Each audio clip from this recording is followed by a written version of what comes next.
ng PAGCOR? Vice President for Human Resources, Angelito Domingo. I'm sorry po. Vice President for Human Resources Department, HR po, ang Angelito Domingo. Angelito Domingo, okay. And then yung ano po, Vice President po nila for Legal Counsel po, Legal Department po, si Sir Roderick Consolacion. Wala rito, konsolasyon. Okay, so sa next hearing, all these people will be here, they will be invited para matapos na itong problema. Go ahead po, Mr. Samson. Sir, balikan ko lang po, since ang naging initial issue naman po natin is yung pagkaka-determine po na redundant po kami, di ba? Sir, dineclare po nila kaming redundant effective February 18. Final po yun. Parang dinesisyonan na po nila kami. Pag sinabing redundant, what does it mean? Ang nakalagay po kasi sa letter, nandito po, dala ko po pala. Ito po yung certified true copy po ng redundancy letter namin. Ano pong sabi dyan? We hereby declare you redundant effective February 19. Ganun po ka-firm. Pakita natin kay Senator Coco, being a lawyer. Senator Coco, here's the copy. Okay. So, redundant means we don't need your services Yes, sir. anymore. Parang Dismissal letter siguro to. Sir. Tuloy nga po na sinabi niyo, sir. Sinibak po kami. Sino pong nag-issue? Ang sabi po ni Chairman Altin ko po sa amin nung isang tanong meeting, tsugi na kami. Sinabi niyo, tsugi na kayo? Tapos, tawag dito? Yung That is final and executory, sabi niya po. final and executory po. Redundancy. Dapat before the hearing pa ito. So anyway, Attorney Salvosa o Ms. Quintanilla, sino sasagot? Pinagsisibak niyo yung mga empleyado ninyo. Mr. Chair, that is the first notice. As you can see there, Mr. Chair, pwede silang mag-apply dun sa placement. They are declared redundant because the available vacancy in the company is fewer than the positions that are in New Coast. But it doesn't preclude them from applying or taking the redundancy package or applying with MSPI. Okay, so yung nag-apply ng franchise private ay yung New Coast? Yes, Your Honor. Okay. At ang ni-replace nito ay, Yung home operations namin doon, yung branch namin. kaya nga, so meron kayong branch doon, magsasara yung branch ninyo, papalitan ng New Coast. Yes, Your Honor. Kung anong kinikita ng PAGCOR noon, yun din ang kikitain ng New Coast at yun din ang dapat of number of people na ilalagay doon sa new casino. Kasi mas malaki pa ata itong New Coast, di ba? Mr. Chair, Tanong ko lang, mas malaki to, di ba? Yung area. same lang sila. Yung, Same lang. Yung casino mismo na yun, Your Honor. Yung mismo casino pala mismo yun. Yes, Wala Your pa, yung building, iti-take over lang. Sila ang may-ari, Your Honor. Sila na magmayari noon. Yes, Your Honor. Walang pagbabago. Therefore, yung pa rin dapat ang mga empleyado, yung pa rin number, bakit kayo magdi-decrease? Your Honor, yun lang yung... Bakit yung alawan mag-decrease sana doon sa kontrata ninyo, you should always look for after the welfare of your people. Hindi after the welfare of those people buying in. Dapat sabihin nyo, okay, sige, ibibenta namin ito, maging private na ito, with the condition, yung aming mga tao ay ma-absorb. Especially yung mga matatagal na. Di ba, ganun dapat kayo mag-isip, sir? Huwag lang yung kapakanan ninyo at saka yung kapakanan ng nung bumili. Sorry pero usually ang nangyari kasi kaya bago magkabentahan, nagkalagayan yan eh. I'm sure may mga kumita dyan sa inyo sa mga matataas sa PAGCOR. Really, I can say it straight, eye to you. Really. Hindi ako maniniwala yung pagbibenta nyo dyan sa, ano pangalan? New Coast, Your Honor. Sa New Coast, na walang kumita dyan sa inyo. May kumita dyan sa inyo. Tinitingnan kita. With a straight eye. May kumita. Hindi nyo inintindi yung paano yung mga empleyado, basta kikita yung bagong bibili at kikita ilan sa inyo dyan sa PAGCOR. Dapat, sir, isipin nyo, kaya naman kayo dyan nagkakaroon ng sweldo, kumikita and all, dahil sa mga empleyado ninyo na nagsilbi sa inyo for so many years. Last na naman po, Mr. Samson. Sir, as a request po in behalf of the 938 employees po na na-declare na redundant, magre-request po sana kami kung pwede po magkaroon muna tayo ng cease and desist order po for the redundancy. If pwede po natin gawin yun. That's something that we cannot issue, Senator Coco? 900. 938 po. 938 ito, 938 po. not only because of the new coast ito or the new coast, lahat ito affected by the new coast?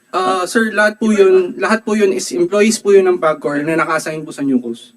Including po 938? Yes, sir. At hindi lang po yan, hanggang dyan. Dadandahanin po nila, pati yung iba naming branches, isasarado din nila. Okay. So, hindi cease and desist order ang tawag noon. Hindi nga system this is order because hindi naman tayo, pero we can have a sense of the committee, Mr. Chairman, na mag-express naman tayo ng concern dito. Hanggang doon lang po kami sa extent ng aming pwedeng gawin po, Hindi, Attorney Salvosa, these are employees of PAGCOR, right? Yes, Your Honor. But So if PAGCOR privatizes a certain casino, they were a branch. They're not employees of a branch. They're employees of PAGCOR. yes, Your Honor, that's true. Oh, why all of a sudden, Yun nga why po. all of a sudden, if the buyer of the branch cannot accommodate them, you will declare them redundant? Kasi po yung natitirang vacancy doon sa PAGCOR mismo ay mas kulang doon sa mga empleyado ng New Coast. Okay, kasi ang ginagamit mong reasoning, si New Coast, ayaw na silang i-absorb, they may legacy cost sila. Eh, ang bababa naman ang sweldo nila. So what are we talking about? Correct. Actually, Jose, At sana, bago sila bumili, kinondisyon nyo, gusto nyo ba? Sa kontrata, condition kondisyon mo, yun, na condition. dapat absorb sila. Kung hindi na ibibenta to. Dapat ganun ang diskarte ninyo. yun nga po sir ang naging usapan doon. Oh, Kaya lang yun nga. ano ka lang hindi? Pag nilagay sa kontrata, sige, ibibenta namin ito sa inyo, papayag kami na ma-privatize na itong kasinong ito, kayo magti-take over. Unang kondisyones, yung lahat ng empleyado ma-absorb, maliban na lang dun sa may mga record, pwedeng alisin nyo. Pero yung walang record, absorb lahat. O, pag sinabi niya, payag kami, walang ifs, walang but, pipirma sila. O para pag nagkapirmahan na, hindi na sila pwedeng basta-basta matanggal. Hindi sir Hindi sir. Hindi nyo tingnan yung kapakanan ng inyong mga empleyado. Tingnan nyo kapakanan nung bumili, nung pagbenta nyo at kapakanan ninyo, ilan dyan sa inyo sa PAGCOR na kumita. Hindi natin maglulukuhan pa. Tuwing merong bentahan na ganito, may kumikita dyan sa inyo. Kung sino, I don't know. Diyos na lang nakakaalam. At kawawa naman itong mga pobre nyo empleyado. You see? Now, yung may tinatawag na sense of the committee, hindi yung cease and desist order. So that is something that you have to issue. Okay. Yung tinatawag na sense of the committee. Yes, Your Honor. So we, the senators pala, will vote on the issuance of the sense of the committee. At kapag napag-agrihan namin to, then status quo, walang matatanggal sa kanila. I cannot guarantee that, Your Honor. I'm not in the position to guarantee that. Well, then makukontem kayo. Ganon.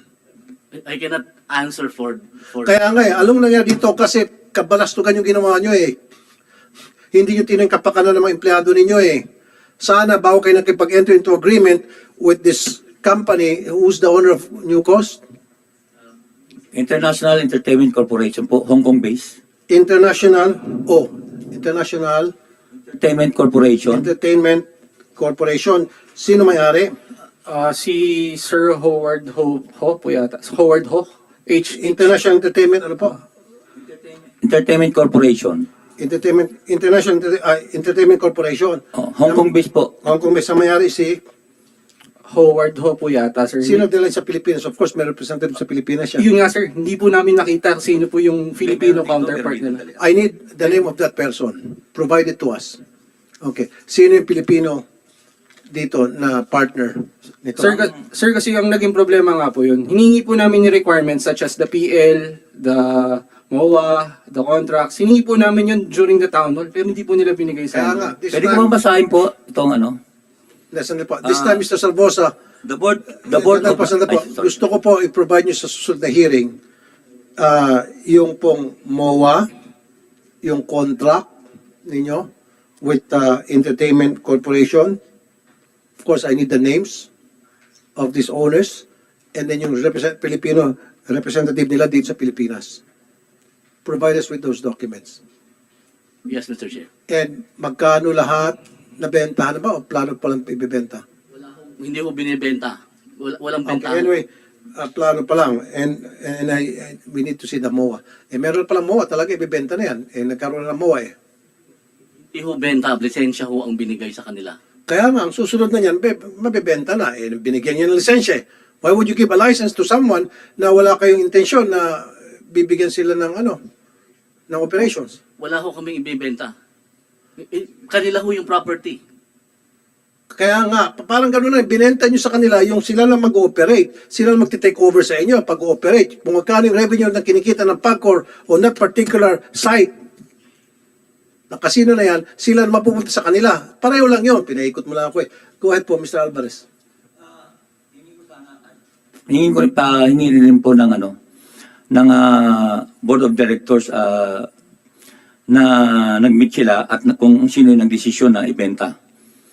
Na yung at pangalawa, yung pong dating kontrata po ng between MSPI and PAGCOR bago nagkaroon ng provisional license.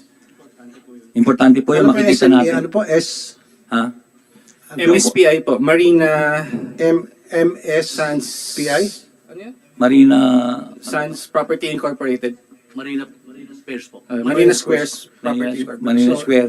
Bakit kailangan niyo po ng contract niya? Nagkaroon po ng dati may contract po yan, nagkaroon ng renew. Yung gusto po ilabas po nila kung magkano yung kontrata ng renewable kung kailan mo matatapos. Sir, Yun po kasi yung explain ko malalaman. lang po paano. Before po kasi mag-turnover po, na binigyan sila, nag-grant sila ng provisionary license, ang agreement po ni PAGCOR and ni MSPI o yung new coast po na pinagtatrabaho namin is proponent type of business po. So meron po yung kontrata na kung hanggang kailan po matatapos yung proponent type po na yun. Yung kontrata po na yun ang kailangan po nila ipakita. Kung Okay, kailan dito, po dapat sir, natapos yun. kasi baka abutin tayo hanggang madaling araw dito. Kasi every time meron kang bagong questions. Why don't you write down all your questions para sa susunod na hearing, yun yung ibabato natin sa kanila. Huwag yung pabalik-balik tayo. May tanong ako, balik ka, tanong, balik. So, kasi bigla lang to sinalang. Sana, bago to nasalang sila, prepared na lahat ng mga questions. So, sulat mo lahat ng mga questions mo, lahat ng mga hinayon nyo, para sunod na hearing na pinatawag natin sila, nandito na silang lahat. Pasensya na po, Senator, kasi gayon lang kami nakattend ng hearing. First time po. Ba? And salamat po sa opportunity, Senator. So, we request those invited to submit their position papers to this committee, SB number 2621. Yeah. So, isubmit nyo po lahat ng mga questions ninyo. Opo. And kayo dyan sa PAGCOR, alam mo, nag-init ang ulo ko sa inyo. Pasensya na. Not you guys personally, hindi naman kayo members ng board. Ito members ng board, nagagawa-gawa sila ng board resolution na hindi iniisip yung kapakanan ng mga tao. Dapat, bago kayo yung mga taga-board, yung members ng board, iniisip din kapakanan ng mga empleyado. Of course, isipin yung operations ng PAGCOR. Paano kumita? Paano makapagbigay ng share sa gobyerno sa income ng PAGCOR? Of course, kasama yan. Pero dapat kasama din yung mga tauhan ninyo. Because sila naman yung nasa likod ng pagpapa